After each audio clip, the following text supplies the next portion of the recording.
গরম জলের ভিতরের দিকে প্রবেশ করছি। প্রথমে হরিণ দেখলাম, একটা কুমির দেখলাম। এইখানে আশেপাশে যা কিছু গাছপালা দেখা যেতেছে সব কিছুই হচ্ছে সুন্দরবনের প্রকৃতি, সুন্দরবনের গাছপালা অসাধারণ। মানে এত এত গাছ আছে, এত এত প্রজাতির গাছ আছে যে আমি আসলে নামও জানি না অনেকগুলার।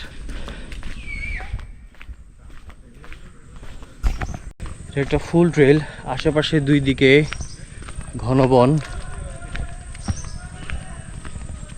দেখা যাইতেছে।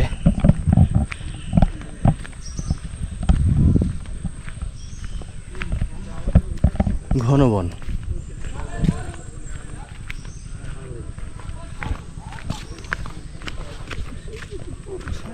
সুন্দরবনের এই এরিয়াতে ঢোকার পরে যতটুকু বুঝলাম, এখানে অসাধারণ কোনো দৃশ্য নাই, বাট আশেপাশে যত গাছপালা আছে নীরব শান্ত প্রকৃতি, আর মাঝে মধ্যে খুব অচেনা এবং কিছু পরিচিত পাখির ডাক শোনা যেতেছে, যেটা একদম মুভিতে দেখা যায় সেই ধরনের একটা পরিবেশ এখানে সৃষ্টি।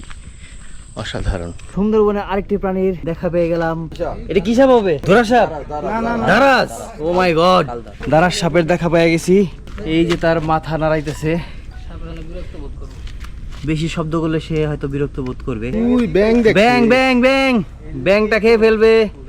দেখি আমরা তার ব্যাং ধরার দৃশ্যটা ধারণ করতে পারি কিনা। এই তো কাছাকাছি চলে গেছে। আরে ব্যাং এই যে হেনে গর্তের মধ্যে। Our honorable member of Union Council আলিম ভাই, আপনি যে একটা দারাস সাপ দেখলেন এই যে এখানে, এই বিষয়ে আপনি কি কোনো মন্তব্য করতে চান? মন্তব্য বলতে হলে আসলে ওরা এখন না খাওয়া অবস্থা আছে, তো ওদের খানার খুব অভাব। So, এই ক্ষেত্রে আমরা কি করতে পারি তার খানার জন্য? খানার জন্য তো আমি নামবো। আপনি নামতে চান না? আমরা এটা হইতে দিতে পারি না। আমাদের একটা মাত্র আলিম ভাই, তাকে আমরা এইভাবে হারাইতে চাই না। সাপের খাবার হিসেবে আপনি নিজেকে সঁপে দিবেন, সেটা হতেই পারে না। যাক, আমরা এটা একটা সৌন্দর্য, এটা একটা বিশেষ সৌন্দর্য আমরা দেখতে পাইলাম। গর্তে ঢুকতে চাচ্ছে সে। এটা ক্লান্ত, এটা দাঁড়াইছ না তো।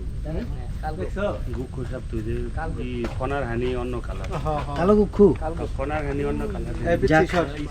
এতক্ষণ আমরা শুনলাম দারাজ, আরেকজন বলতেছে এটা কালো গুক্ষু, বাট সে এখানে ঘুরতেছে খাবারের উদ্দেশ্যে। এটা হয়তো ক্লান্ত আর না, আমার বাচ্চা না ক্লান্ত হয়ে গেছে। ক্লান্ত হয়ে গেছে।